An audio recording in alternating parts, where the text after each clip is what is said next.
নাটোরের লালপুরে তারেক রহমান ঘোষিত ৩১ দফা মানুষের কাছে পৌঁছে দেওয়ার অংশ হিসেবে বিশাল জনসভা অনুষ্ঠিত হয়েছে।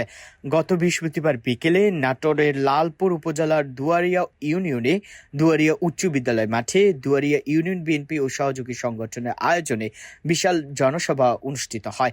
এ সময় উপস্থিত ছিলেন লালপুর উপজেলা বিএনপির সাবেক আহ্বায়ক, ঢাকা মেডিকেল কলেজ ছাত্রদলের সাবেক সাধারণ সম্পাদক, ঢাকা মেডিকেল কলেজ ছাত্র সংসদের সাবেক বিপি, নাটোর জেলা বিএনপির সদস্য ডাক্তার ইয়াসির আরশাদ রাজন, সাবেক লালপুর উপজেলা বিএনপি সহসভাপতি ও সাবেক chairman Duaria union BNP, Lalpur উপজেলা যুবদলের যুগ্ম আহ্বায়ক রাকিবুল ইসলাম রাকিব সহ লালপুর উপজেলা বিএনপির নেতৃবৃন্দ।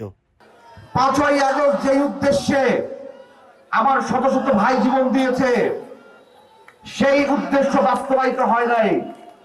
১ বছরের উপরে সময় পেরিয়ে গেছে, 1 বছরের উপরে সময় পেরিয়ে গেছে, এখনো আমরা একটা নির্বাচন পাই নাই। 1 বছরের উপরে সময় পেরিয়ে গেছে, এখনো পর্যন্ত কারো বিচার হয় নাই। শত শত অপরাধী, শত শত খুনি নিরাপদে দেশ থেকে বাইরে চলে গেছে, তাদের কোনো বিচার হয় নাই। প্রিয় ভাইয়ের আমার, আমরা একটা পরিবর্তন চেয়েছিলাম যে এই বাংলাদেশে হয়তোবা একটা সময় আসবে যখন এই দেশে একটা সব শাসন কায়েম হবে, সিন্ডিকেটের পতন হবে, জিনিসপত্রের দাম কমবে, কিন্তু কিচ্ছু হয় নাই। কোন জিনিসের দাম কমছে?